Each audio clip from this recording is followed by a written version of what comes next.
Less than 2 weeks away from WrestleMania 41, WWE rolled into the Target Center in Minneapolis, Minnesota for Raw. Headlined by a women's Intercontinental Championship match between Lyra Valkyria and Bayley, as well as appearances from Paul Heyman and Seth Rollins. What did the wise man and the visionary have in store for fans ahead of the Showcase of the Immortals? And was Bayley able to dethrone her friend for a title she has not yet held? Find out now with this recap of a show that also featured the latest from Penta and the Judgment Day, plus the War Raiders defending the World Tag Team Championship against the New Day. Hey there, welcome everybody to Ridiculously Raw, the most must-see show on YouTube and Streaming.com today. I am your host, Anthony Florio, joined as always by good old MF Michael Fletcher and the Phenom, Michael Bullock. Gentlemen, let's not waste any more time. Let's dive right on in. Monday Night Raw, live last night from the Target Center in Minneapolis, Minnesota. And we started it off with a big way. Raw General Manager Adam Pearce opened last night's show by introducing Women's World Champion Io Sky and challenger Bianca Belair ahead of their match at WrestleMania. Rhea Ripley followed to the biggest ovation of the three. Pearce proceeded to officially announce the triple threat match, much to the chagrin of Belair. The EST of WWE signed the contract, Ripley as well, but further disrespect directed toward Io Sky sent her out of the ring. Watching from a distance as Ripley and Belair continued their bickering, the champion launched herself from the top rope, delivering a missile dropkick that sent one into the other. The genius of the Sky put pen to paper, and the high-stakes matchup was official for the Showcase of the Immortals.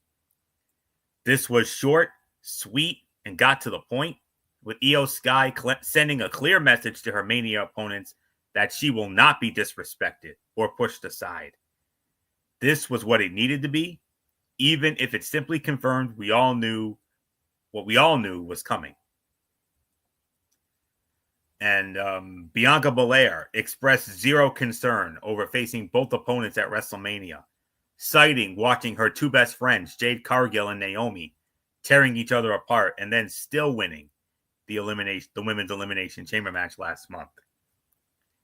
So we have our match. It's now official.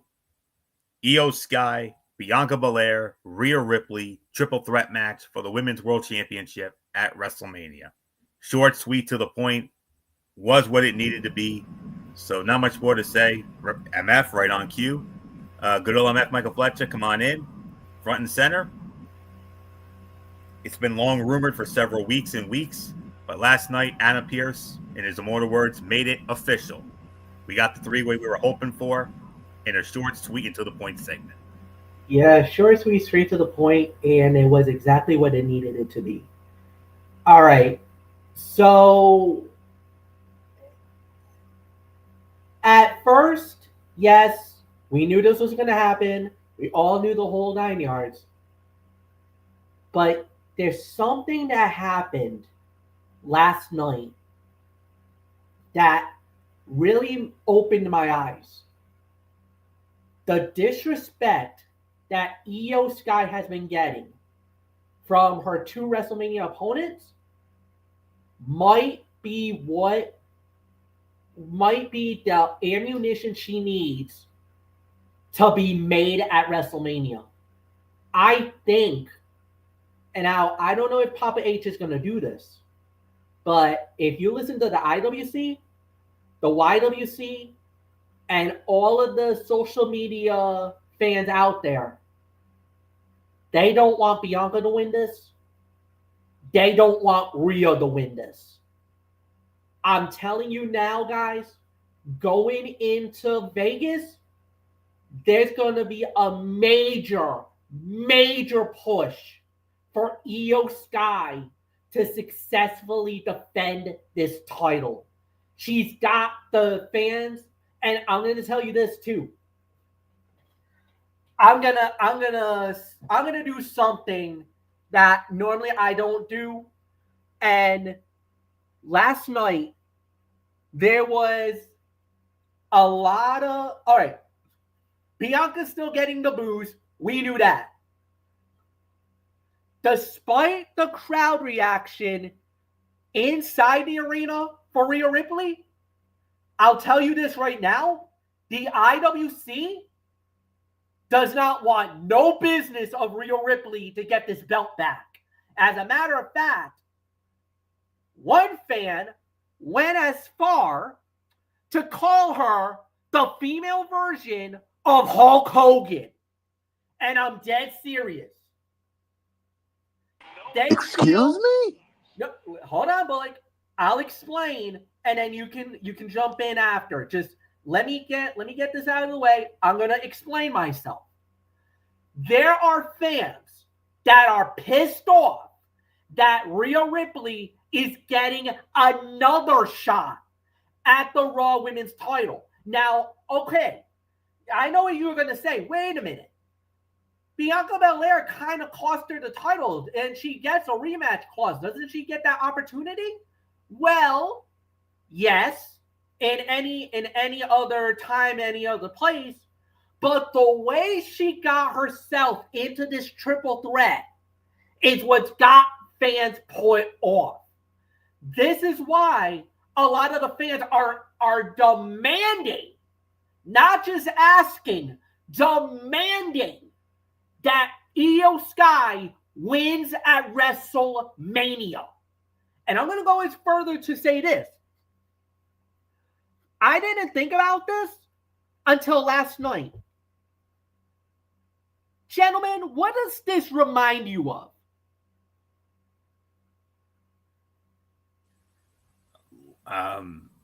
You got me, MF. Okay. Let me, I'll fill you in. Yeah, fill us in. WrestleMania 24 for Randy the Orton. WWE title. Your boy, Randy Orton. Io is the Randy. You can say Rhea is the Triple H and Bianca is the John Cena.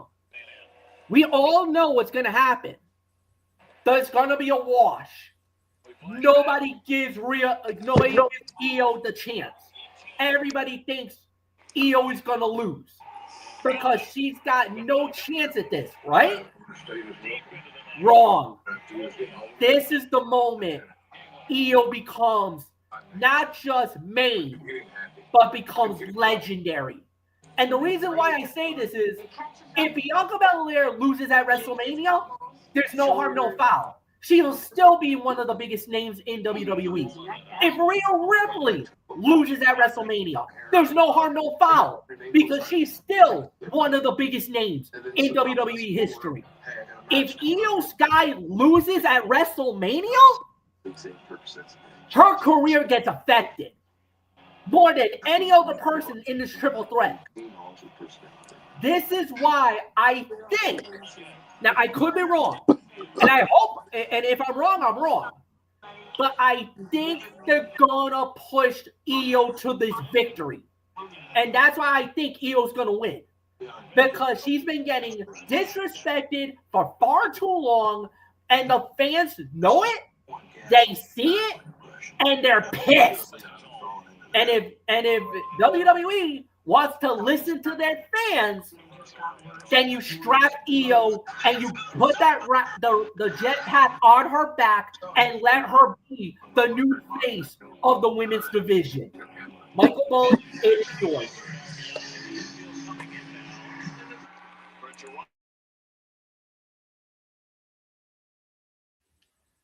Bullock, you muted your mic. Oh, I don't know why I did, but yeah, I could see it happening. I really could. And the thing is, Triple H, he listens to the fans. I mean, unlike a certain someone they used to run creative, we will not even mention his name. But this is, and you are right, Fletch. This is, now that you mention it, this is as the makings of what we saw at WrestleMania 24 with the Triple H, Randy Orton, and John Cena. Nobody was giving Randy Orton a chance because he was in there with Cena and Triple H. And what happened at the end of that match, Fletch? Your After Triple H dropped the pedigree on Cena, Randy Orton punched the living shit out of Triple H and what pinned was the end result? Randy Orton, WWE champ. I think this is going to be the same way. Now I don't know if it's. There's definitely going to be no punt like what we saw at WrestleMania 24. But when the opportunity is there, Io's going to cash in on that opportunity, probably hit her finishing move, and I think she's going to still be the women's world champion. That's how I see it happening. And yeah, you could just tell. I mean, and in the other confrontations that these three have had, you've had either Bianca Belair or Rhea Ripley pushing her to the side.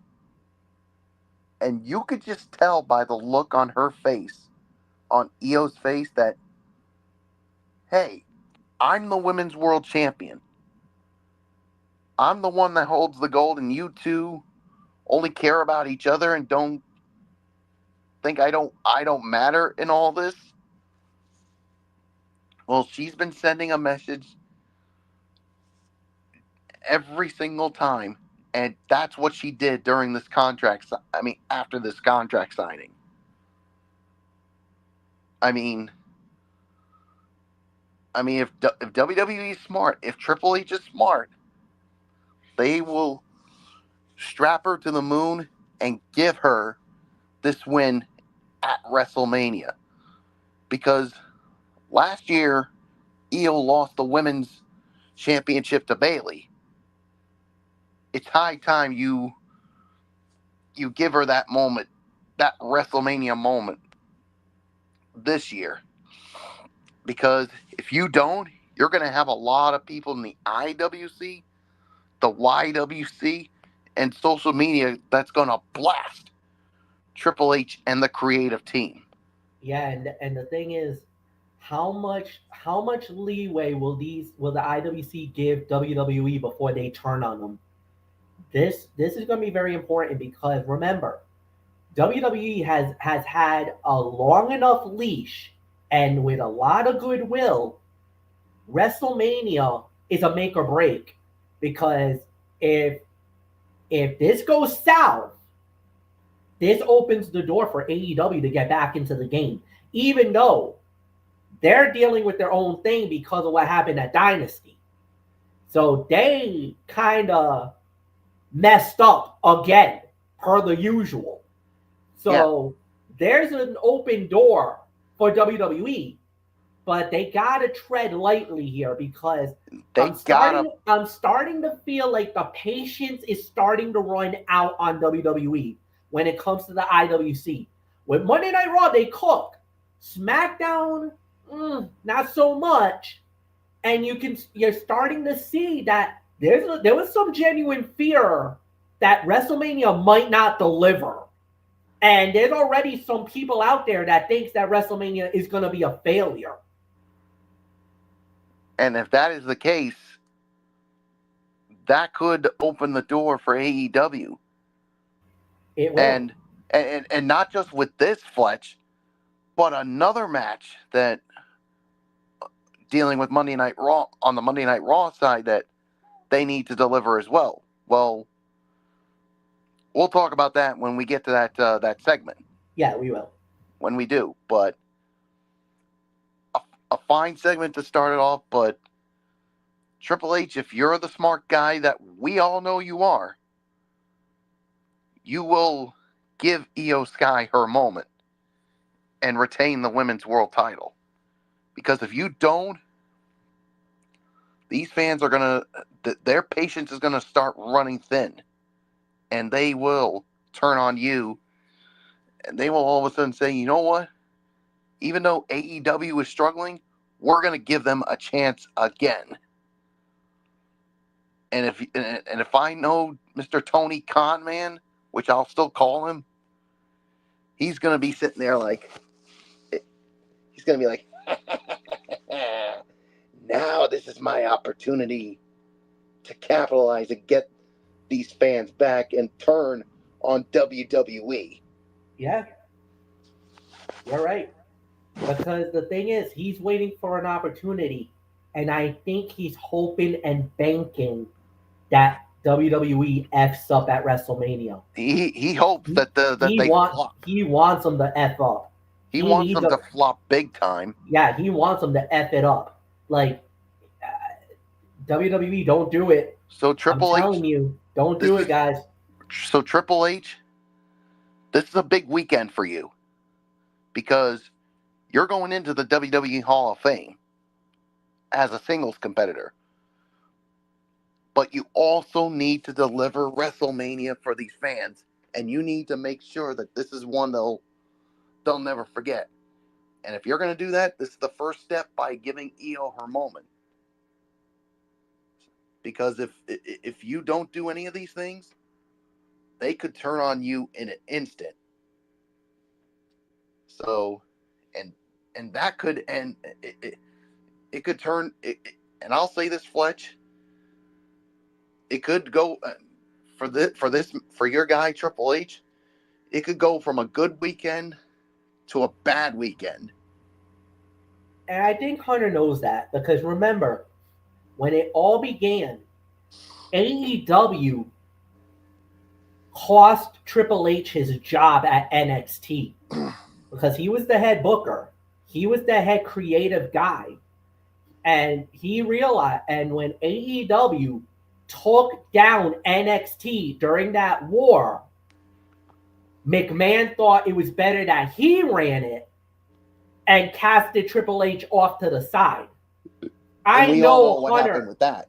No, but here's the thing. Triple H has never, ever, ever forgotten about that loss. And never, ever has forgotten about not only losing to AEW, but losing his spot. Then when he got it right around that SummerSlam a couple of years ago, I know deep down he doesn't say that he's not worried about AEW. Oh no. He wants to be the one to put AEW into the ground. To bury them. He wants to bury them like Vince McMahon did when he buried WCW. He wants to be the one to put the death nail. He wants to be the one to bring that Uncle Sledgy and put it to AEW. And give Tony Khan the middle finger. Yeah. So no, there's something riding for Hunter coming into WrestleMania. And a lot of the guys, even one of my buddies went out on a limb and said, if WrestleMania cooks, that might be the death nail of AEW. So everybody realizes that this WrestleMania, if it delivers like we think it will, we might be giving them we might be giving AEW the last rites, if you know what I mean. And I will get my shovel a la The Undertaker, well, basically, and then put Tony Khan in a casket and then bury him 6 feet under. So the women's world title match and other things for WrestleMania lie heavily on this. So there's really nothing more to say. It's yours, Florio. To throw my 2 cents in, I mean, you MF brought up what I was going to bring up. Yes, a lot of backlash, a lot of negative backlash after what the events of AEW Dynasty this past Sunday night, especially the ending of it, which rubbed a lot of people the wrong way, including someone here on YouTube who went on a absolute tirade, unleashed hell. And I sent you guys the video of it. And he basically spoke on behalf of all of us. JD from NY? Mm-hmm. Yeah, I had a feeling. Yep. And yep. I also heard that rant. And funny to say, and I don't want to take away from the show, but there's a few fans. These must be AEW marks because they attacked them hardcore. Yeah, they did. They absolutely went after JD from NY. And as a matter of fact, Michael Bullock, and I apologize for what I'm about to say, but there was a few fans that said some very ultra negative comments that I'm not going to say here on air. Yes. But I think you would know where I'm going, Bullock, because some of the words that these people were saying about JD from NY is some words that I know you 0% do not condone at all. And they were throwing those words at JD from NY. So I think I know what it is. I do too. No, but it wasn't just that word, but there was a few other words. But I'm not Some other go distasteful words. Yeah, some very disgusting display from the AEW stands. We'll say that. My message to those people who use those comments towards them: the sickos. You have no heart, you have no soul, and you only care about yourselves. Yeah. I mean, in a nutshell, you want to be effing negative, and when JD from NY was telling the damn truth, and you want to throw insults like that? Yeah, no. Yeah, no. I'm not gonna stand for it, and neither are we. To me, you're not a human being. You're just you're just so we know. You're just so effing stupid. That's all I'll say. Yep. So the point I was trying to make in that was with all the backlash that AEW received from the dynasty, especially the ending on Sunday night, especially Mr. JD there. I mean, when he went on that epic rant that in which he spoke on behalf of all of us. I mean, all of us who give a damn about professional wrestling and want the absolute best in professional wrestling. Not this Vince McMahon like garbage that this guy's been peddling lately. But the point I'm trying to make here is simply is this. When it comes to what happened after AEW Dynasty Sunday night. I think that possibly could open the door for WWE to deliver. Not just NXT stand and deliver, but also, and more importantly, WrestleMania 41. If WrestleMania 41 delivers like these, like we have a good feeling it will, especially after that incredible WrestleMania 40 we had 1 year ago. Hey, could possibly be the beginning of the end for AEW. So WWE, you damn sure better put your best foot forward when it comes to WrestleMania 41. So you give Io that big moment. That would be great for her. She deserves it. I mean, she did the job for Bayley. She put Bayley over. Let Bayley win the title from her. But she's got to win this one. Honestly, I was leaning towards Bianca winning this match going in. But after what MF threw out there, oh yeah, there's no question about it. It's going to be, I could very likely see it being Io winning this thing after all. And we'll see what happens. So, all right. Let's move on here. Women's Intercontinental Championship on the line. The champion, Lyra Valkyria, defending the title against Bayley. And the winner of the match in, let's see. All right. The winner of the match, 13 minutes and 25 seconds, and still the women's Intercontinental Champion, Lyra Valkyria, successfully defends the title. NMF, a great match, but the thing is, no rest for the weary because these two are going to be part of a huge women's gauntlet match this Friday night on SmackDown.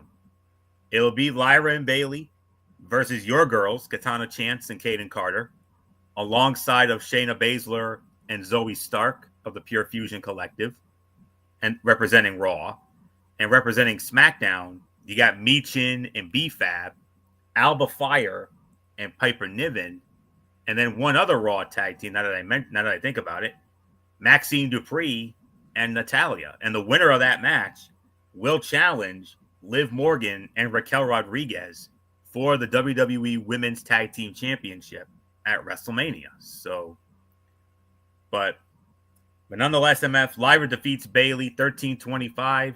Great match. And then we got the gauntlet match on Friday. Yeah, and I kind of feel like maybe we're gonna get Lara and Bailey to team up and to win it. I think they might be the favorites. I don't know if any other tag team would be good enough to win this gauntlet, but we'll wait and see. 3.5 stars is my rating for the match. I think it was a really well done match. It wasn't perfect in everything, but the thing is Bailey is such a professional. Lyra is amazing in the ring, man. And they did an amazing job. Well done. Really nothing more to add. And Michael Bullock, I give it to you. 3.5 stars for me.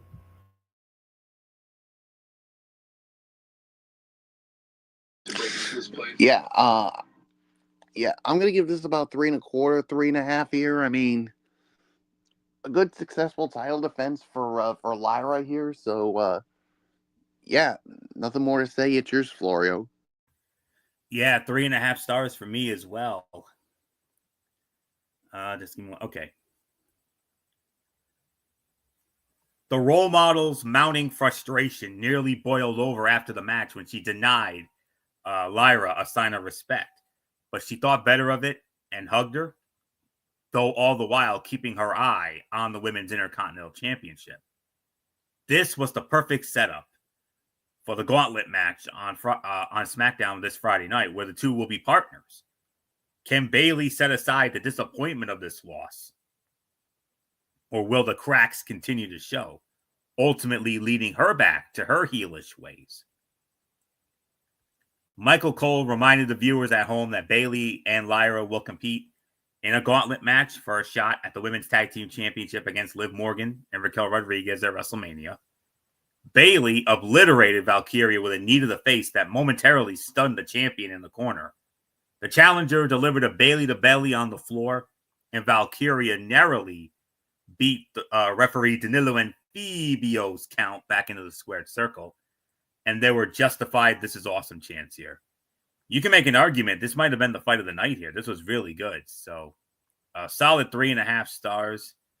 And with that, we move on to our next match, which was a 6-man tag team matchup, which featured the LWO, Dragon Lee, Joaquin Wilde, and Cruz del Toro, Rey Mysterio in their corner, squaring off against the Creed brothers and El Grande Americano, Ivy Nile in their corner.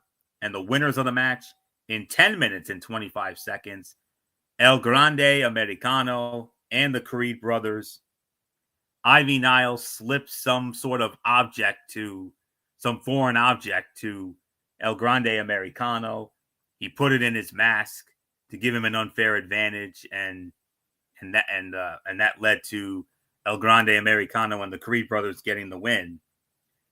And you noticed Rey Mysterio was pleading his case to the referee, saying, "Hey, he got this illegal object. What are you going to do about it?" And he said, "I didn't see it. I can't do anything about it. Can't call what you don't see." And then that led later in the show to Rey Mysterio going into General Manager Adam Pearce's office, and he says, "I want a match with El Grande Americano at WrestleMania." And gentlemen, in the immortal words of Mr. Pierce, of course, it is official. Rey Mysterio, El Grande Americano at WrestleMania. Michael Bullock, your thoughts on the match? As El Grande Americano and the Creed brothers winning the match, they defeat the LWO 10-25. And at WrestleMania, Rey Mysterio versus El Grande Americano. How about it? The match is 3, but I'm going to bump it down to 2.75 because of him using that illegal object. Yeah, Ray was not happy about it, but obviously the ref said he didn't see anything. But yeah, he went to Adam Pearce's office and saying he wants El Grande Americano at WrestleMania, and Adam Pearce said it's official. And I think, guys, this is where I think Rey Mysterio is going to expose El Grande Americano and that reveal that it's Chad Gable who was behind that mask. That's what I see happening. So it's a 3-star match, but I'm bumping it down to 2 3/4 because of the use of that object. So it's yours, Florio. I'm actually gonna give it the 3 there. The match was tons of fun and even popped Michael Cole at ringside a few times. That should be expected given the talent involved. Beyond that, it was a means to extending the rivalry and putting over the masked villain in his hometown. It worked with Chad Gable's latest iteration being an immensely entertaining twist on an old gimmick. The Minnesotans loved them some El Grande Americano, perhaps due to his resemblance to their hometown hero Chad Gable, who was forced to miss the show as a result of the quote-unquote sniffles, as Pat McAfee put it.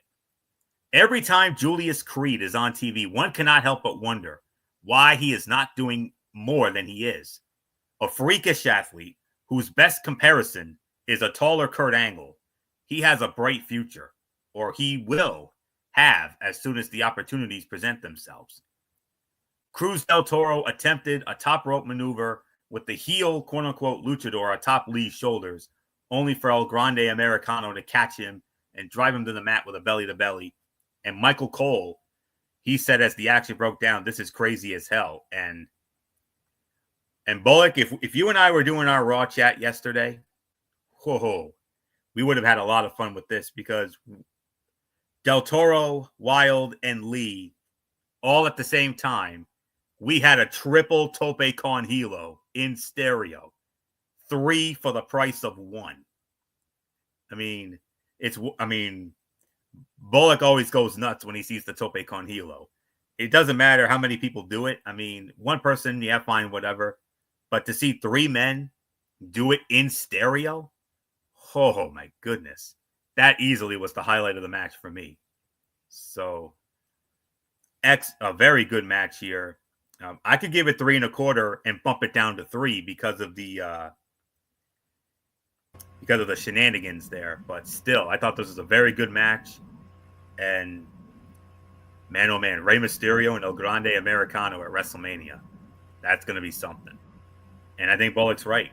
I think this is where Chad Gable will get exposed and be exposed as a quote-unquote fraud in this sense. And that's going to land, and that will land him right in the doghouse of General Manager Adam Pearce, and that's a place you do not want to be. So, be forewarned. So, yeah, you get in Adam Pearce's doghouse, it ain't gonna end well. No, it's not. Yeah. And if Ray does expose El Grande Americano as Chad Gable at Mania, that's exactly what's going to happen to Mr. Gable.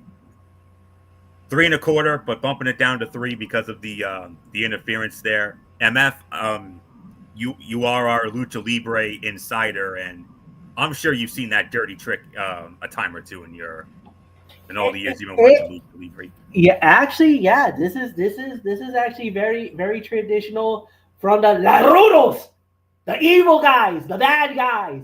This is actually a callback to a couple of moments that I've seen in wrestling. Yes, they put a little sheet metal or a little something inside their mask and use it as a weapon. So that was actually a really clever callback from way back when, and it is one of the more notorious little side hustles that the bad guys normally did back in the day. Yes, I've seen it in AAA.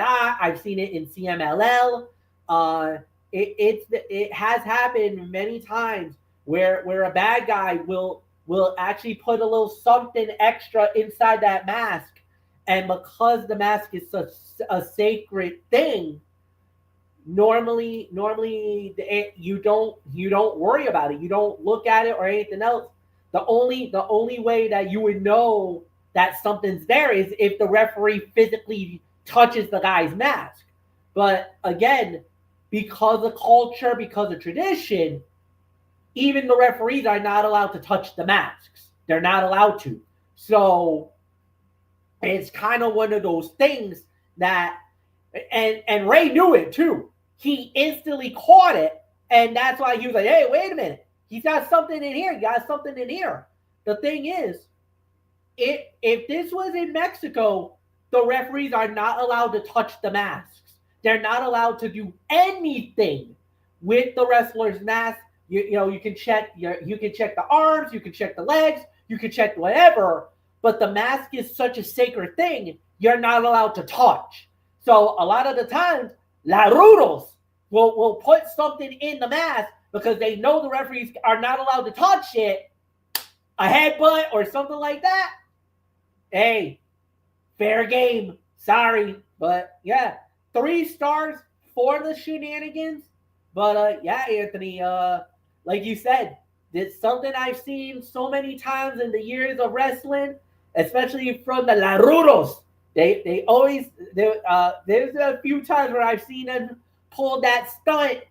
It's worked every time. Hey, win if you can, lose if you must, but always cheat. Yes, I'm using the Jesse proverb on Anthony Florio. Can you believe that? Back to you, my friend. Oh man, how do I follow that? Oh boy, I could have very easily said, "Hey, that's my line, Monsoon." So, I would have conceded on that too. You know that. Oh yeah, but oh man, okay. Let's see. Moving on now. We had the World Heavyweight Champion Gunther. Gunther comes out and was immediately interrupted by Jey Uso. And of course, we all know what happened last week when Gunther beat the holy you-know-what out of Jimmy Uso. And that led to this segment right here.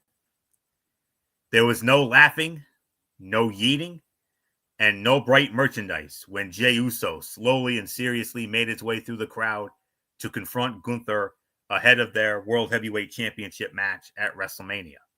Instead, it was a locked-in Uso sporting all black and hell-bent on avenging his brother following last week's bloody assault of Jimmy by the Ring General.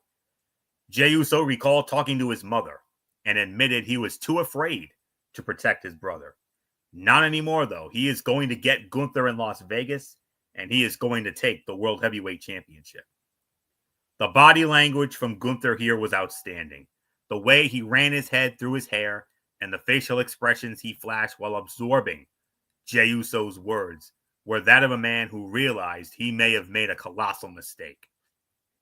This was a great bit of business that added another layer of gravity to the program with no room for yeets. What was one of the more questionably booked matches through its first month now has the fixings of one of the most anticipated matches on the WrestleMania card. Jey Uso told Gunther, "You know what I realized? I ain't afraid of you no more." And he also said, before WrestleMania, hug and kiss your family, he said, promising to pray for both of them, but mostly him and the man he is about to become. I'ma get you. Excellent segment here. You can make an argument for segment of the night, but we have another segment later on that was just as amazing. So, but nonetheless, this was an absolutely fantastic segment here. And that may have been the best promo Jey Uso has ever cut. Absolutely amazing. And like I said, you know, the excitement level for this match, not really there for the longest time. But after that, after what we saw last week and last night, the excitement level, I believe, for that match has just gone up sky high. And goodness gracious, if Jey Uso walks out of WrestleMania as the World Heavyweight Champion, oh my goodness, what a scene that's going to be. So, one of the segments of the night, there's another one that's right there with it. We'll get to that in a bit as it closes the show. So, nonetheless, MF, Jey Uso, he needed a home run promo, and damn it to hell, he knocked it straight out of the ballpark. This was the Jey Uso I've been waiting for. No more yeets. And you could even say the fans were trying to do the yeet thing and everything else, and Jey tried to temper it down. Like, no. No yeeting. This is serious business. Just calm down. And even Jey started cutting that promo, and the fans were trying to yeet it, and Jey was like, no, down. He was not effing around. This was measured. It was focused. It was a Jey Uso that was angry, heartbroken, and you could tell he was almost in tears when he was talking about his mom, how she was like, why did you not protect your brother? Why did you not protect him? Why did you not protect Jimmy? It hit. It resonated. This was something that we all was waiting for, because every time out, Jey Uso would be song and dance, doing the yeet dance, everything else and everything. No. This time, you saw it. This was a Jey Uso that was ready, focused, and is in the back of his mind, I can't do this. I got to be different. I need to be focused now because the World Heavyweight title's on the line, because he assaulted my brother. He assaulted family. And this is personal now. And if you looked at Gunther, you saw the fear in his eyes. You saw that look of, oh shit, I effed up. Yeah, you did, Gunther, because now you just made the biggest mistake of your life. When you dog walked Jimmy Uso and you had him tied up by those zip ties and you were beating him down like that, you clicked into that Samoan side, the right-hand man of the bloodline, main event Jey Uso. That's the Uso I've been waiting for. That's the Uso I've been looking for. And Anthony, you absolutely are right. My excitement just went up tenfold. I was on a call with a couple of my guys on the Discord last night watching this Monday Night Raw, and we were all saying the same thing. This was a Jey Uso we wanted it to see. He wasn't the happy-go-lucky. He was focused. He was mad and everything else. And even my friends are saying it. Our focus and excitement for Jey Uso versus Gunther went up. And now, I can truly see Jey Uso as the World Heavyweight Champion. I didn't see it prior. I didn't see it, and I thought he was going to get squashed at WrestleMania because he didn't have that look. There was something about it. I was not liking Jey Uso. Last night, he made me into a believer. I can believe this Jey Uso. I trust this Jey Uso. This is the Jey Uso that I can ride with as the World Heavyweight Champion. Michael Bullock, it's yours. Wow, how in the world am I going to follow that? I mean, I don't even know if I can, but you guys are right. I mean, you saw, Gunther at the beginning, how proud he was that he beat the holy hell out of Jimmy Uso and wiped the blood of Jimmy Uso on him.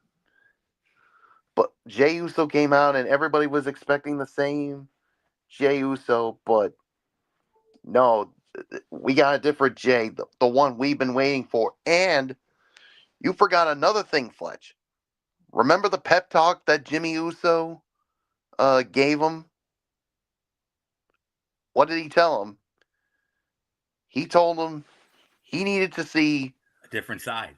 A different side. We need to see more aggressive side.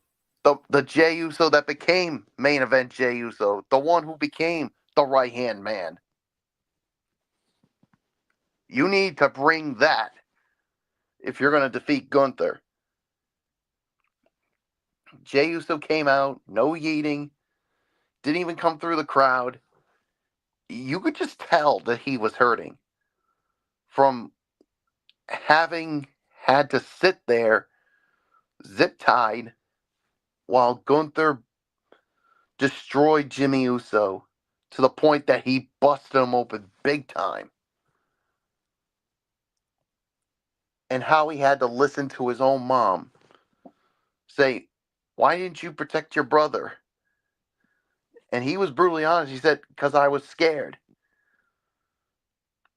But now he said, now I have to go and tell my mom why I have to become something that I probably don't want to be. And that's when you could just see the look in Gunther's eyes, like, oh shit, I effed up. Because, yeah, you did F up, Gunther, because now you made this whole thing very damn personal. It's one thing to go after Jey and all that, but you go after family, especially his own brother. Nah, that is not good. And my hype and my excitement for this match just went to a whole new level. And I this is where I think Jey Uso will finally get his moment and become the World Heavyweight Champion. And this is the other match that I said that Triple H needs to listen to the fans. Because remember we talked about Io Sky needing to win the retain the women's world title? This is where he needs to have Jey Uso become the World Heavyweight Champion. Because if he fails on both ends of those, then it's going to be a bad look for Triple H and WWE at WrestleMania. Yeah, this is one of the segments of the night, and yeah, my my excitement for this match is now sky high, because now this match is damn sure personal. It's yours, Florio. Absolutely. All right. Move on to our next match. Our second championship match of the night. This one for the World Tag Team Championship. The champions, the War Raiders, Eric and Ivar, defending the titles against the challengers and former tag team champions in their own right, the New Day. And the winners of the match via disqualification in 7 minutes and 45 seconds. It was the New Day.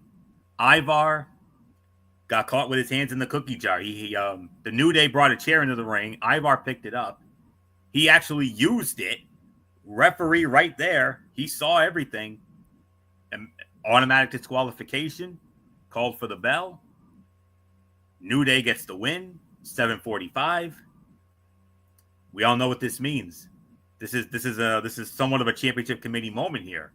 Because if the challengers or your challenger defeats a champion in a title match via disqualification or countout, he or she, correct me if I'm wrong, would be subject to a rematch. And yeah, automatic. NMF, I think we all know where this is heading. I think New Day will get their rematch for the World Tag Team Championship against the War Raiders. WrestleMania, yeah.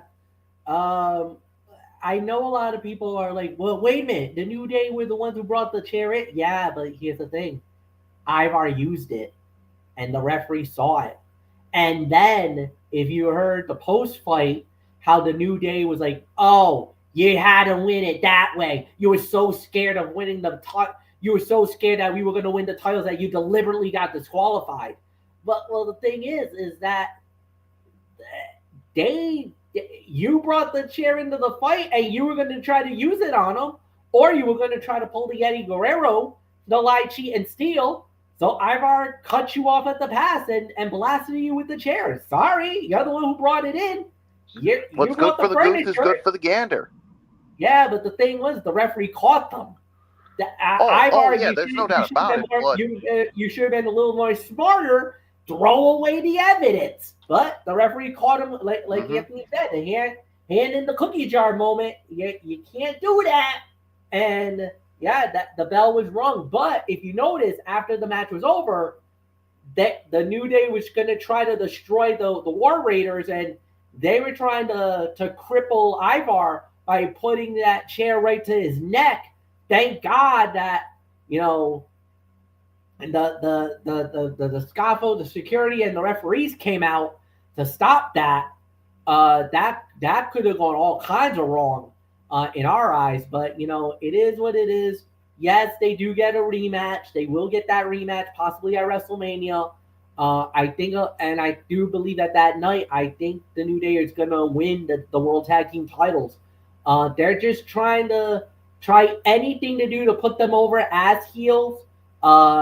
This is kind of one of those type of situations where it makes logical sense, because if you think about it, the match itself, you're thinking, that close to WrestleMania, is that a good idea to do? Because we've seen a lot of title changes, especially in this year's road to WrestleMania. We've seen at least 2 or 3 titles changing hands on us in this road. So, I mean, was there a chance for another title switch here? Absolutely.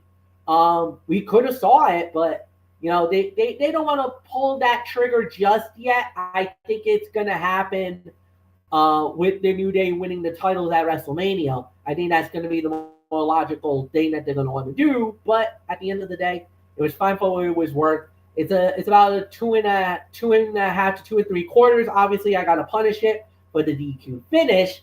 Michael Bullock, I give it to you.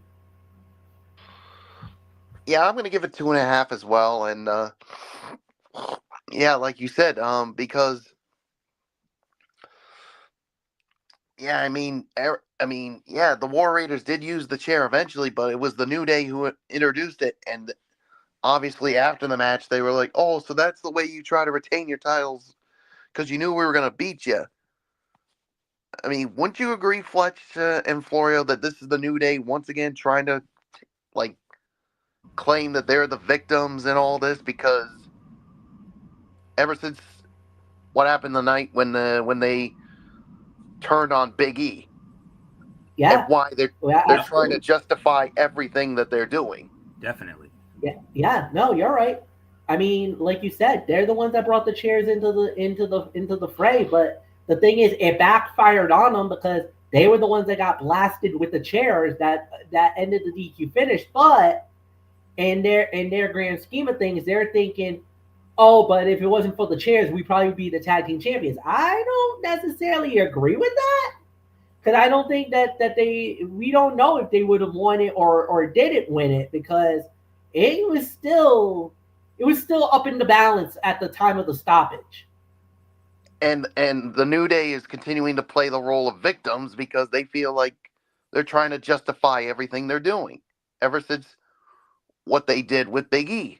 I mean, no matter who tried to convince them, even their own families try to say, "Hey, we don't agree with what you're doing here," and they're basically telling everyone, "We don't care how you all feel. We're the victims here, and if you don't like it, screw it." So, yeah, I mean, we're gonna get the rematch at WrestleMania, and I think this is when they'll finally capitalize and put the titles on them and push them as this new heel group. So, nothing more to say. It is yours, Florio. Yeah, definitely. 2.5 stars. The match was perfectly fine, and the outcome ensures there will be more to come between the two teams. But the tag team division on Raw is so lukewarm at this point that it's difficult to get excited for any of it, regardless of the efforts of the competitors in it. Tony Hinchcliffe joined Michael Cole and Pat McAfee on commentary to promote the roast of WrestleMania on April 20. He was decidedly unfunny. And Ivar's cannonballs to Xavier Woods at ringside against the Timekeeper's barrier were rough and left Woods reeling. There will definitely be a rematch at the earliest possible date, and there's no question about it. It will be WrestleMania, we will have a return match with the War Raiders versus the New Day for the World Tag Team Championship. All right. So moving forward now, we move on to what was the final wrestling match of the night. This was not the main event, though, as it was Penta squaring off against Dominic Mysterio, Carlito in Dominic's corner. Penta wins the match in an even 9 minutes. And if I know Michael Bullock, but like I know Michael Bullock here, he was more than happy to see that sacrifice. I mean, when Penta did the arm, we know the bit with the arm there, and he did it to Dominic, and I know Bullock loved every second of that. He said, ha ha, couldn't happen to a nicer guy. Yeah, couldn't have happened to a bigger prick. Amen. Yeah, amen to that. But there is something that comes out of this, though. Well, it was announced prior to the show that at WrestleMania, it will be a fatal four-way match. Braun Breaker versus Penta versus Finn Balor versus Dominic Mysterio in a fatal four-way match for the Intercontinental Heavyweight Championship. That has now been added to the WrestleMania card. So, all right. Normally, I do my aftermatch highlights here, but I got to set you boys up on this one. Did you see that spear that Braun Breaker did on Carlito? Ooh, that hurt like hell. Oh, man. I'll tell you what, Braun Breaker. We all went nuts. Braun Breaker's spears that he does make Roman's and Goldberg. Edge's, aka Adam Copeland. He makes those two guys' spears look like nothing. Goldberg as well. I mean, Yeah. Goldberg has some deadly spears, but I think Breaker's got the best spear right now in WWE. Like, his spear is absolutely sickening. I would not want to be on the receiving end of Braun Breaker's spear. And on top of that, how fast he was to get to the ring. Like, that camera, I'm sorry. Even the drone couldn't catch Braun Breaker. He was flying so fast. I wish somebody had a clock at how much the mile an hour, because he must have been doing at least 20 miles an hour. There's no Yikes. way. But that spear, though, Yep. I mean, if we were all doing the commentary at that moment and we saw that, we all would have done the biggest whoa ever, and then we would have just lost our minds. But nonetheless, Penta defeats Dominic in an even 9 minutes. I believe Michael Bullock leads off on this one.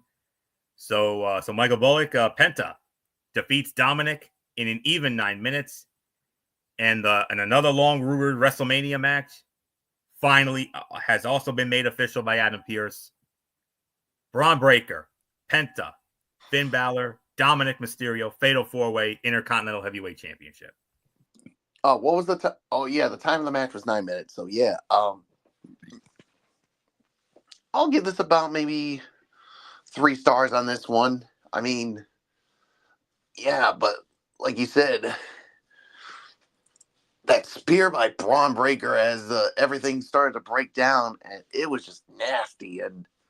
But at the end of the day, it was Finn Balor who was on top of everyone holding the Intercontinental title. So, yeah, we'll see what happens come WrestleMania when these 4 meet. So there's really nothing more for me to add on to it. So it's yours, Florio.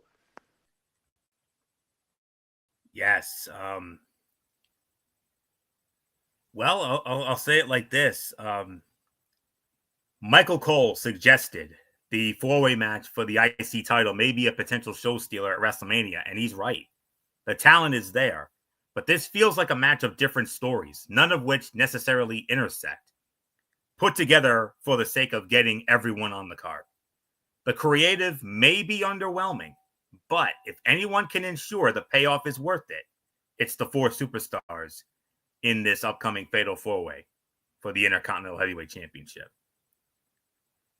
Michael Cole on commentary said, Dom stole the Mexican destroyer from Penta. If Dom is doing it, it's a toilet destroyer, McAfee said. Oh my goodness. Wow. That's amazing. So, right around that 2.5 to 3 threshold for this one. Outcome not in doubt. I mean, I had a feeling Penta was going to get it here, and sure enough, he did the sacrifice. He did the arm break on Dominic, and I know Bullock loved every second of it, and he certainly did. So, yeah, the 2.5, a solid 2.5 to 3 for this. So MF, your thoughts? Penta defeating Dominic Mysterio, even 9 minutes. And now we have a great fatal 4-way with Breaker, Penta, Finn, and Dom. 2.5 to 3 is my rating for it. You know what? I get why everybody is all about Dom. You know what? I'm going to do it. I think Dominic is going to become the Intercontinental Heavyweight Champion. I think he's winning this at WrestleMania. And I think they're grooming it. I think they're going to set it up where, they're going to take it out on the thing. B, this is where they get sick and tired of Finn Balor and his bullshit and kick him out of Judgment Day. And C, Dom is going to finally win his first singles championship on the main roster. Now, I know a lot of people is going to be like, well, wait a minute. Didn't he win? No. He was NXT North American champion. He's never won a main roster title except for the tag team titles, but that does not count. Not on this, not under this, not under my theory. This is the first singles championship on the main roster for Dominic Mysterio. I think it's going to happen. Penta's too soon. Braun Breaker, it's time for him to drop the belt. Finn Balor, basically, you're the sacrificial lamb, bro.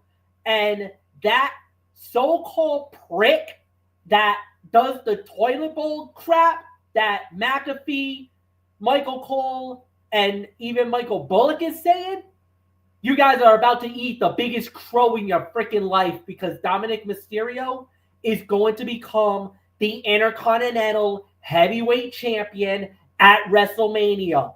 And it doesn't matter what you three may say or feel, but that's going to be the outcome. We're going to have a new Intercontinental Champion, and Dirty Dom is going to win the belt at WrestleMania. At first, I thought that Dom was going to turn babyface and maybe he might get kicked out of Judgment Day. No, Judgment Day will align with him. They'll kick Balor to the curb, and now you're going to see Balor versus Dom for the Intercontinental Championship. Penta will probably have his own say in it, but the thing is, I don't think Penta will even be affected by the loss, because I don't think he's going to be affected. He'll be involved in the pinfall. Breaker needs to drop the belt so that he can go on to fight for the WWE or World Heavyweight title, because that's the thing that's next for Braun Breaker, in my honest opinion. Florio, it's yours. Okay, so that's that. Excuse me for just 1 second. All right. Well, next Monday night, as we all know, gentlemen, it starts one of the best weeks of one of our favorite weeks of a calendar year, that being WrestleMania week. And we started off next Monday Night Raw, the Golden One Center in Sacramento, California, the home of the Sacramento Kings, of course. And, well, only 2 things have been announced for that show next week. The phenomenal AJ Styles will go one-on-one with Karrion Kross. That should be a good match. And also on top of that, yes, he's a SmackDown guy, but he will be on Raw next week anyway. The OTC, the original Tribal Chief, Roman Reigns, will be in Sacramento on Monday night. And that is all we have announced for Raw, for WrestleMania Raw, this Monday night. So, and we'll get into, and soon enough, MF and I will let you know the happenings, our schedule when it comes to WrestleMania week next week. So we'll put our heads together and we'll let you know what that is, and we'll also have the future content at the end of the show, as always. So, all right. So with that being said, it's not often we have a promo segment to close the show, but alas, here we have it here. Paul Heyman. Paul Heyman comes out. He cuts a promo, interrupted by Seth freaking Rollins. And Seth Rollins continued to attempt to get his peers to see things his way, trying to manipulate Paul Heyman into removing himself from the scenario at WrestleMania by letting him, CM Punk, and Roman Reigns do their business in Las Vegas. When Heyman said he could not do that, Rollins volunteered to do it for him, threatening a stomp to the back of the head and asking who would save him with Reigns and Punk not there. As he got physical with a defiant Heyman, CM Punk came out and made the save. A brawl ensued before the Visionary got the best of his rival, delivering a stomp. From there, he teased doing the same to the Wise Man, who narrowly dodged the finisher. And then Rollins told Heyman as the show came to a close, and I quote, "Now you owe me a favor." Seth Rollins has been the most compelling talker this side of Drew McIntyre for the last 6 months. He is a heel who still gets cheered, believes himself to be completely justified in his actions, and does generally make good points. The obsession with the demise of CM Punk and Roman Reigns has changed him, though, with no semblance of the MVP and WrestleMania hero he was 1 year ago. Now suggesting Paul Heyman owes him a favor. It will be interesting to see what form that takes and how Rollins looks to collect come April 19th, when it main events night 1 of WrestleMania. Paul Heyman said, "I will always be loyal to my tribal chief, Roman Reigns. I will always be loyal to my best friend in the whole world, CM Punk." Heyman said, before adding that just because he is loyal to both does not mean he will be disloyal to either at WrestleMania. Seth Rollins attempted to stir the pot, asking Paul Heyman whose side is he really on. And Rollins also brought up Paul Heyman's children, Jacob and Azalea, had to watch you get put through a table because Roman Reigns doesn't care about you. This was the other big segment of the night here. In a way, I have to say the Jey Uso segment was slightly better, but this was just as good, though. I am not knocking this segment whatsoever. This was another very good segment here. And Bullock talked about Jey Uso and Gunther now being a personal match. This match is just as personal because we know Paul Heyman with his loyalties.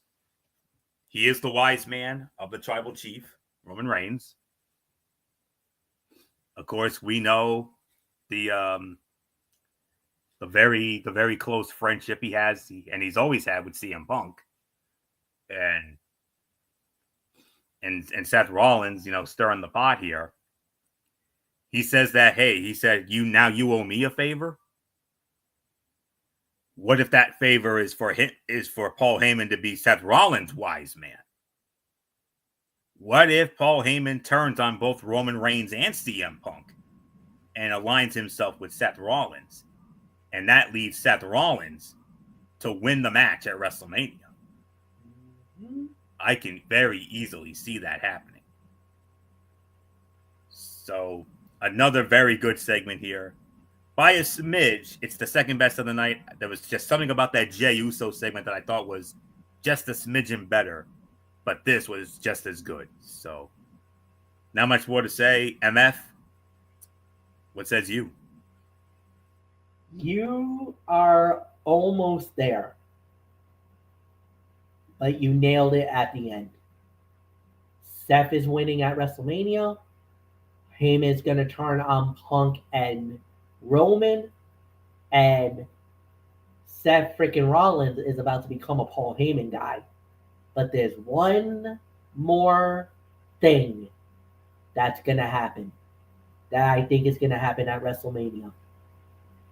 And I don't know if you want me to pull the trigger now or wait until the preview for Mania.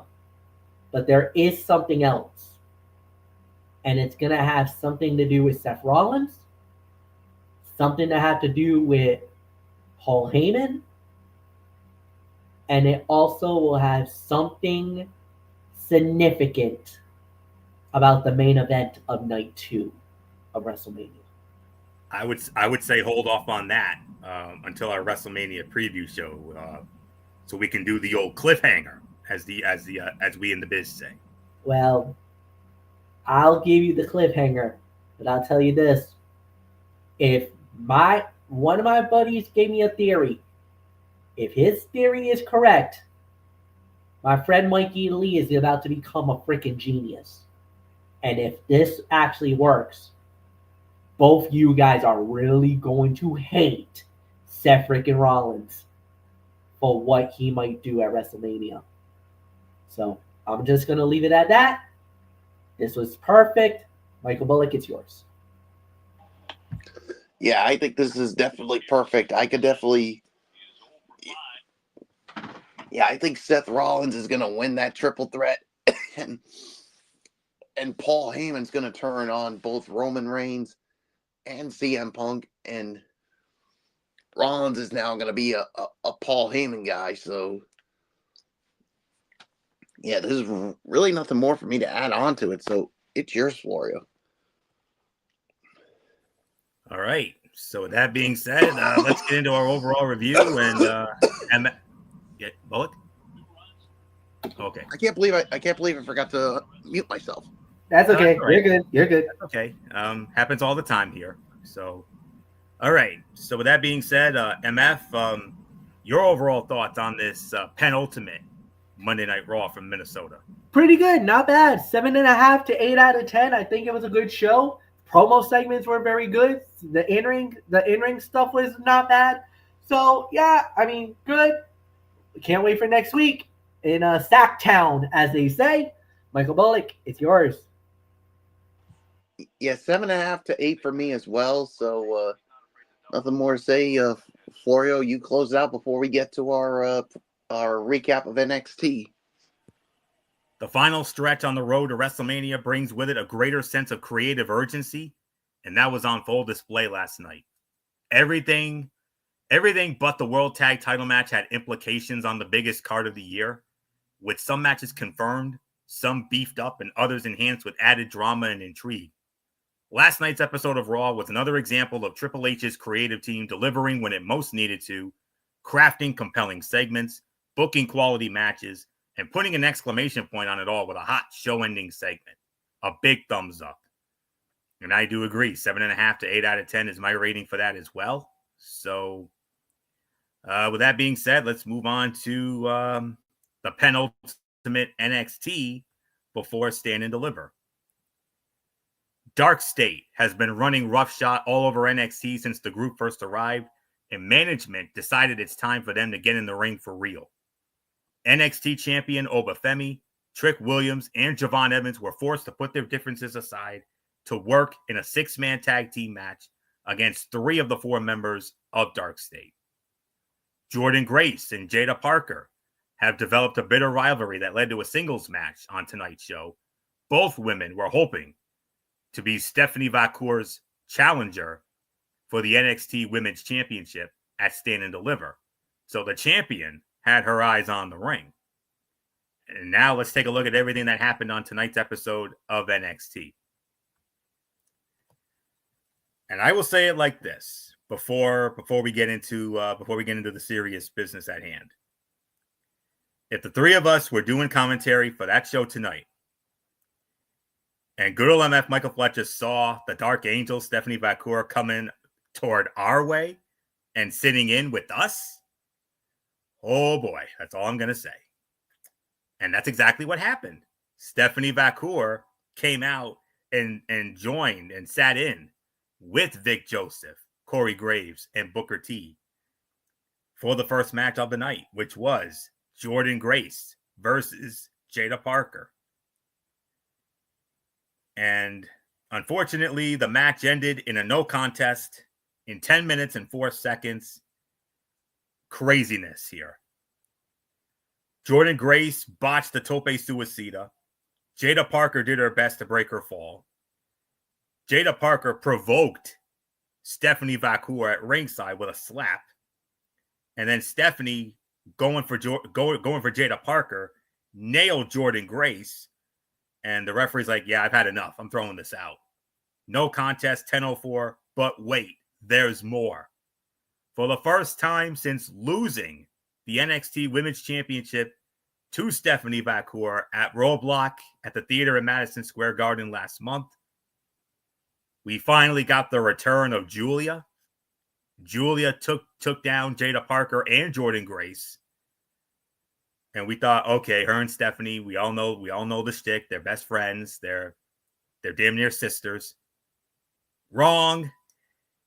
Julia turns on Stephanie Vacour, lays her out, and she held up the NXT Women's Championship. And then later in the show, Stephanie Vacour goes into Ava's office. Ava's asking, okay, who do you want to face at Stand and Deliver? I want all three of them. So it is official, folks. At Stand and Deliver, fatal 4-way match for the NXT Women's Championship. Stephanie Vacour versus Jordynne Grace versus Jada Parker versus Julia. Well, okay. We have every right to give this an NA, but the match was too good. I cannot do that. With all due respect to Bullock, I know how Bullock, is about NAs and all that.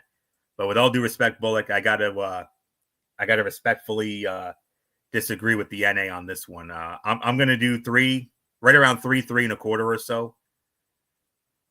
Jordynne Grace may have a significant experience advantage, but these two have developed enough chemistry to appear on the same level in this bout. And this was exactly what this match was exactly what NXT matches need to be, which is high energy and a good display of the skills both competitors have developed. Sadly, the ending was not ideal.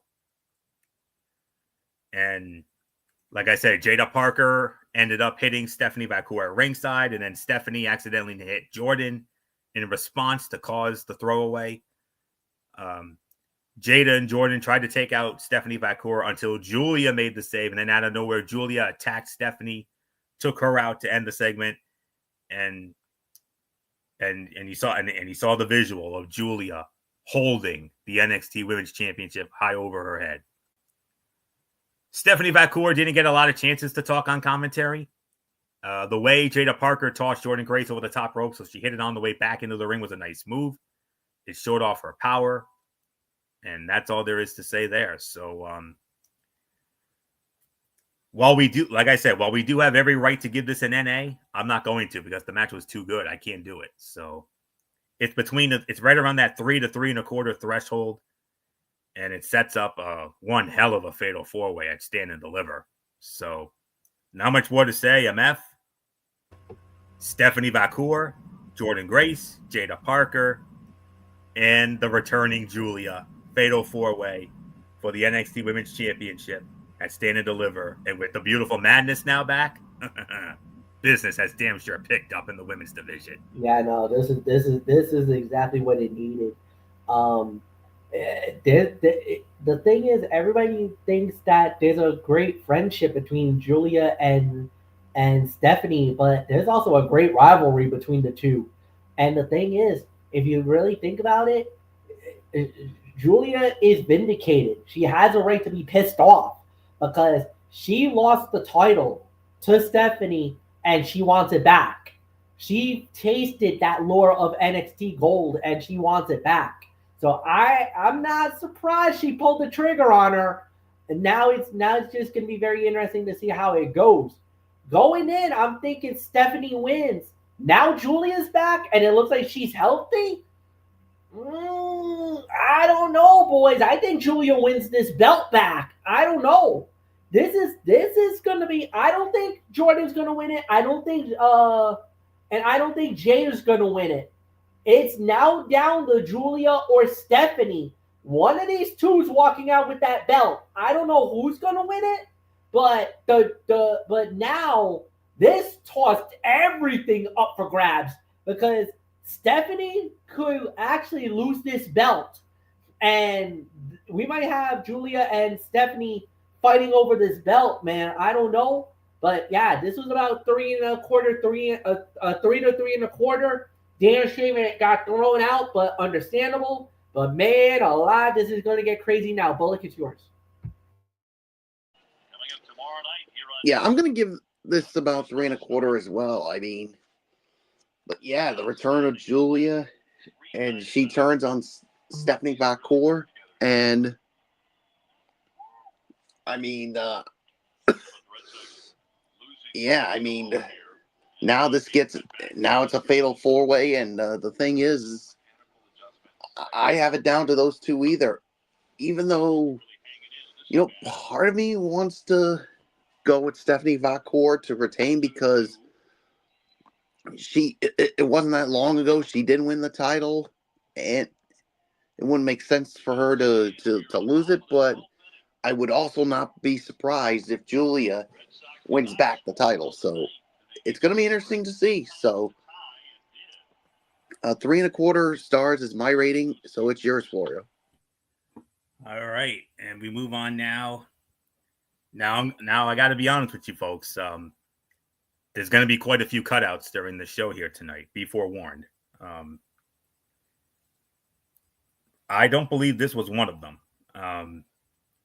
The NXT Tag Team Champions, Nathan Frazier and Axiom, versus a tag team from the WWE Evolve show. They're known as Swipe Right, Brad Baylor and Ricky Smokes. And Nathan Frazier and Axiom win the match in an even 5 minutes. So, MF, I think there's nothing left to say. The only thing that can be said about this match, 3 words that we always say when it comes to a short, fast match, fast-paced short match, fun little sprint.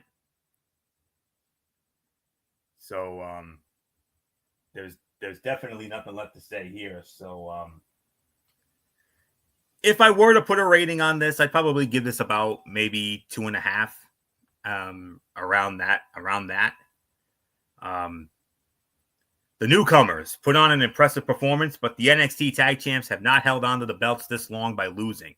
They scored a clean win with a pair of high-flying moves.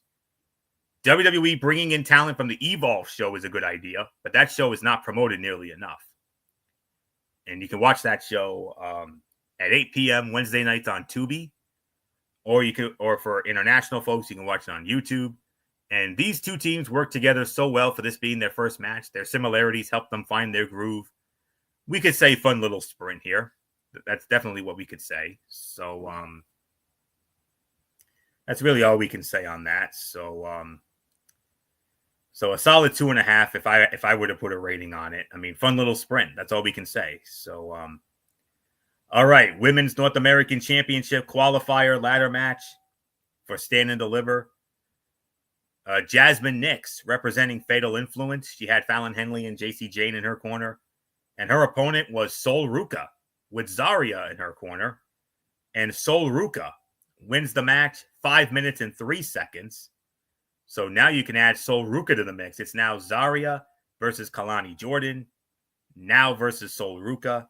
We have another match coming up later in the show. So another match, to be honest with you. About another 2.25, 2.5, if I were to put a rating on it.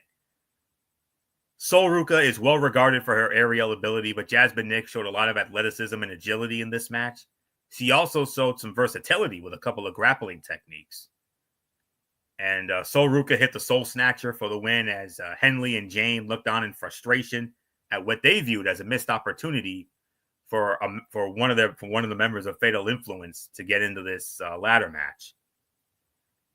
And that's all there is to say there. So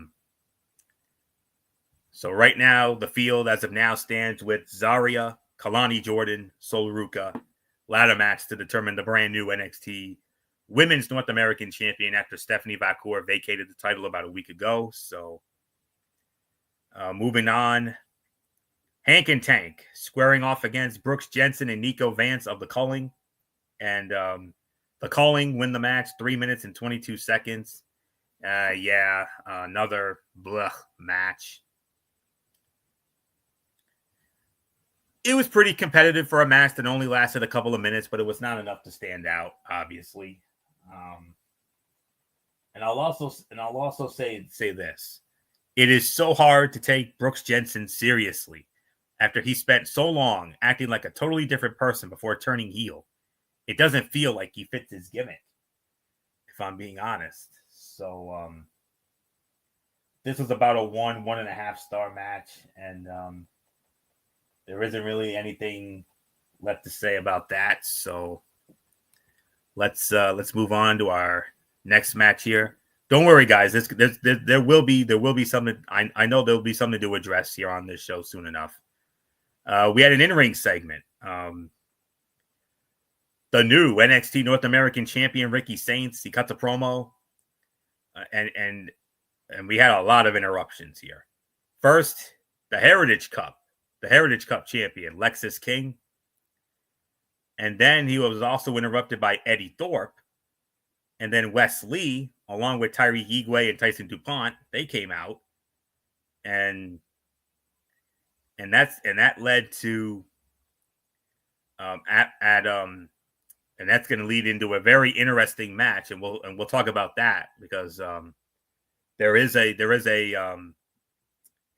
but we'll get into that when we do the matches for next week. When we set the table for next week's show. But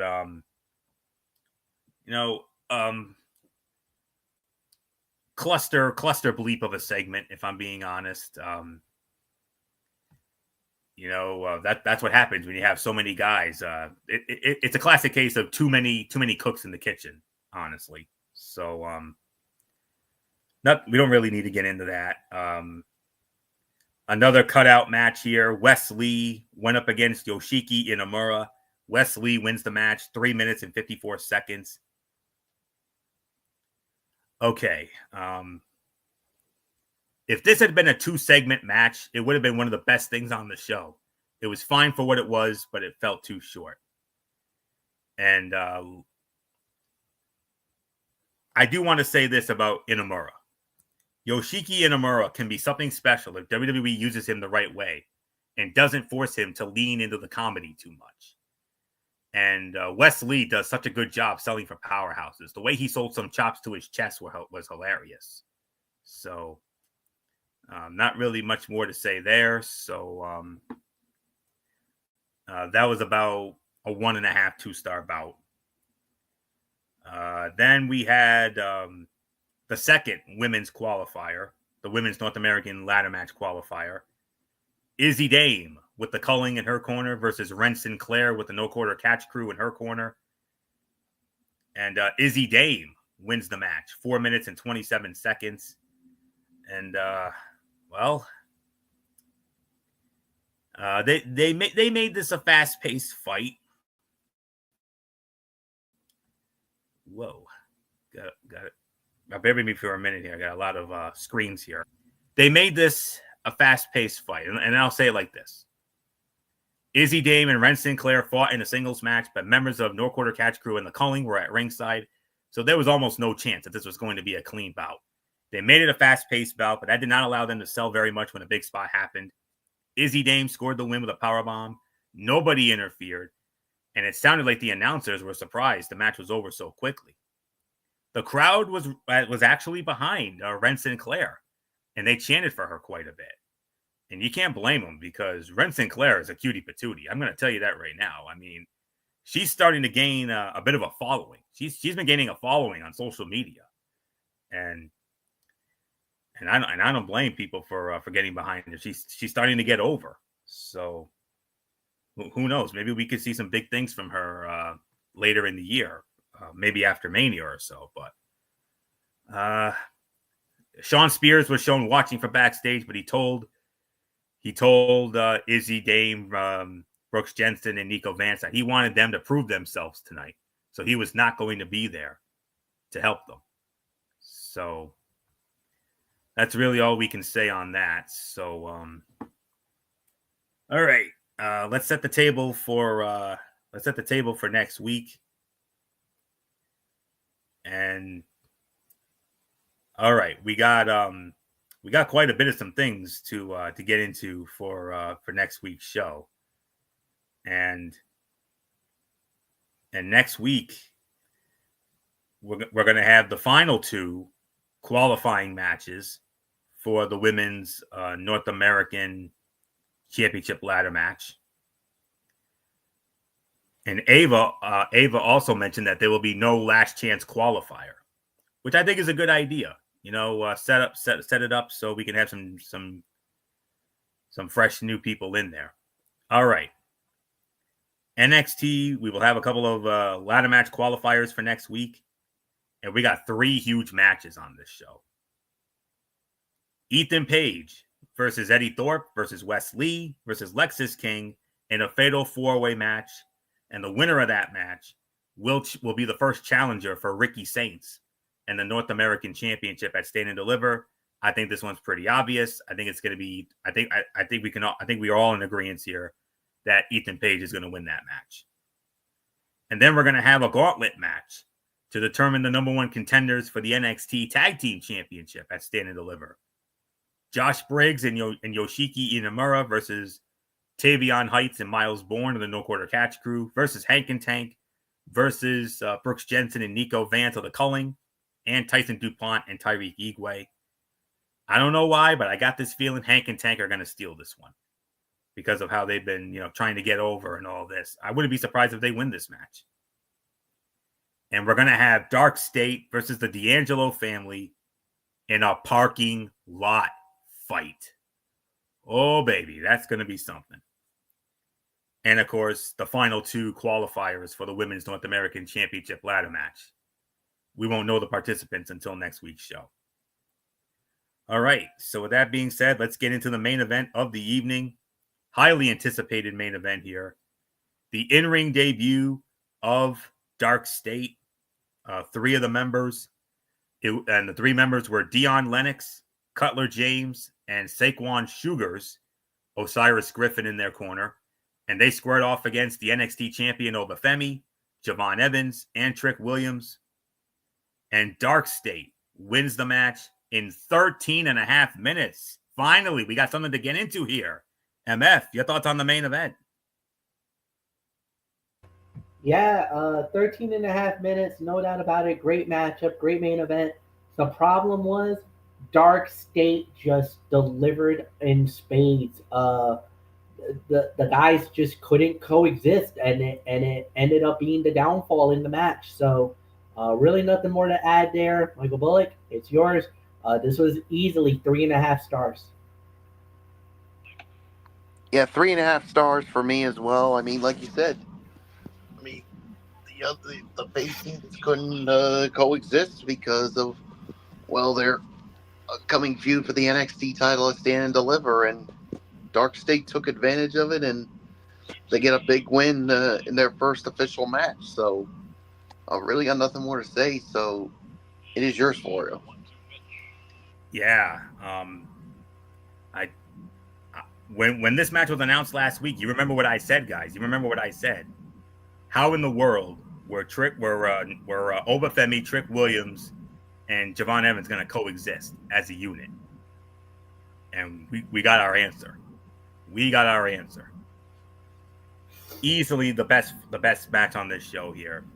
3.25 to 3.5 stars. And you noticed Obafemi, Trick Williams, and Javon Evans, they were hesitant to tag each other until it became clear they had a big challenge on their hands. But they still argued at every turn. Obafemi and Trick Williams ended up getting into a fight, and that led to Dark State picking up the win by pinning a vulnerable Javon Evans. This was decent, but the finish looked like it came close to being a disaster for Evans. Dark State feels like another attempt at retribution with lesser-known stars. The problem with introducing 4 men at once as a new stable is it becomes hard to get to know any of them as individuals, and they have no defining qualities yet. And Javon Evans hit a brutal super kick to Cutler James at one point. So 3.25, 3.5 stars, easily the fight of the night here. So not much more to say. Michael Bullock. Oh, Mr. NXT. I'm sorry, man. I mean, I hate to say this to you. I hate to say this to you, but second to last show before Stand and Deliver, and you gave us this? Yeah, Ugh, that's oofa. not a good look. I mean, Way too many cutouts. way too many cutouts, and with this being this close to stand and deliver, and you give us this, no, I can't stand by this. I'm sorry I got to do this, but I can only give this a 3 because you only had one good match, but everything else was just short. I mean, it was cutouts. I mean, everything else the only highlight was the opening match and then the last match. Everything else was just it was pretty much forgettable. So yeah, next week is the go home to stay and deliver. You better deliver on this one, or people are probably not going to give two hoots about stand and deliver, including yours truly. I'd be like, you know what? Screw watching this. I'll only watch WrestleMania. So you better give me a reason to. You better deliver on this, or you're gonna have a lot of people that are not gonna care for stand and deliver on Saturday afternoon. 3 for me. I may be harsh, but you know what? I don't give a damn. It's yours, Florio. No, but you nailed it. I can give this about 2.5 to 3 out of 10. To be honest, 2 good matches, one fun little sprint. If you're pressed for time, I only recommend watching the opening match with Jordan Grace and Jada Parker. I'll even give you that fun little sprint with Fraxium and Swipe Right. I'll even tell you to give that a look. And then the main event, obviously. Everything else, skippable, honestly. But I do have a little bit of some positive feedback, though. This week, tonight's NXT managed to pack 7 matches into the 2-hour runtime, which is more than we usually get on a 3-hour episode of SmackDown. Granted, most of the matches were short and inconsequential, but being able to feature so many people on one show is beneficial to the brand as a whole. I will give them that. Nothing from this episode stood out, but the main event was a good piece of business that made 3 of the 4 members of Dark State look like a real threat to the top stars in NXT. Stand and Deliver is going to be a stat card with a lot of multi-person matches, and tonight's NXT did a lot of heavy lifting to set that up. Just about every major feud and title was addressed in one way or another. This was not a standout episode for in-ring action, but it was somewhat of a breezy 2 hours of pro wrestling on a Tuesday night, I guess. So 2.5 to 3 out of 10 for me. So MF, take it home, and then we'll get into our future content, which I'll need your help with. Yeah, not a really good show. You could even call this one of the worst shows of this road to WrestleMania for the NXT. Very disappointing to say the very least, but it is what it is. I'll give this a 50-50, 5 out of 10. Really nothing more to say. Anthony, it's yours. All right, MF. Let's set up the future content, the rest of our content for this week. What do we got? So, Thursday night, we're going to come back. Obviously, this is going to be the TXN Sports World. We got to cover the national championship. We'll talk about, we also have the UFL. And on top of that, we also are going to reveal, they dropped it, so we're going to reveal it, the locations for the upcoming Big 3 and major announcement from the Big 3. Major announcement coming for the Big 3. Okay. 10:30. Yep. And then obviously Friday, 11, Cerebral Smack Talk. Yes, indeed. TNA Impact, Friday Night SmackDown. Yep. We'll get into that. And then next week we got WrestleMania week. So, well, we already know Tuesday because we're going to review WrestleMania Raw and also the go home show for NXT Stand and Deliver. As far as the rest of the week is concerned, we're going to put our heads together and we'll get that, and as soon as we have that, we'll plug that at the end of maybe Thursday's show, and we'll take it from there. Have in mind, what I'm going to have in mind is going to be this. On Friday, we're going to do away with the TNA. We're going to just focus on SmackDown only. And we're also going to do the previews of both Night 1 and Night 2. On Saturday, depending on the time, we'll recap Night 1 of WrestleMania. And then on Sunday, we'll do Night 2, depending on time as well. And what about Stand and Deliver? And Stand and Deliver. Actually, okay, we'll do this. We'll do the Stand and Deliver. Actually, we'll do this. WrestleMania. What we'll do is we'll do WrestleMania and the Stand and Deliver on Thursday. We'll do the SmackDown Live on Friday. And then we'll do the WrestleManias on Saturday and Sunday. Okay. So that's the schedule. There you go. Okay, very good. So so there you have it. Tuesday, we'll when it comes to WrestleMania week next week, 1 week from tonight, Ridiculously Raw. We'll get into the WrestleMania Raw, and we'll also get into NXT's Go Home show for Stand and Deliver. That'll be on Tuesday. Thursday, we will preview Stand and Deliver and WrestleMania 41. And then on Friday night, a Cerebral Smack Talk show, and it's only going to be SmackDown Live, correct? MF?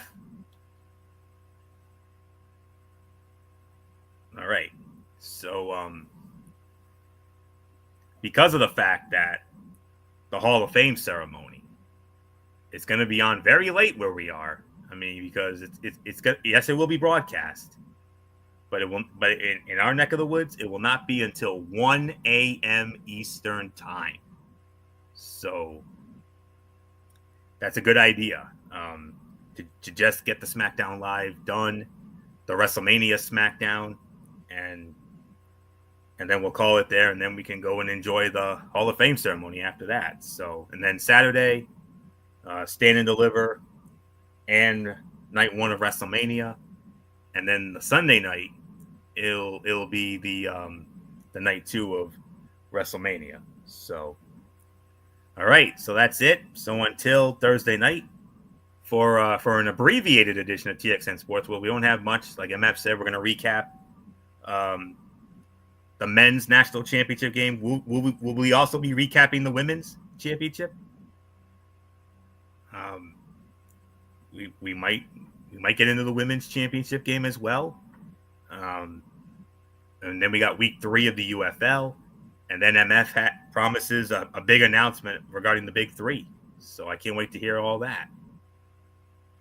And that's it. So until Thursday night for TXN Sports World, this is Anthony Florio here for Good Old MF Michael Fletcher, for the Phenom Michael Bullock, and of course, always and forever in spirit, our First Lady of Talking Wrestling TXN, the one and only Twisted Angel Dee Dee Woodson. You know the routine, everybody. Thumbs up. Talk to you later. Yeah. Throw it up Fortune Force style. Bye for now, my friends. God bless. Be good to each other.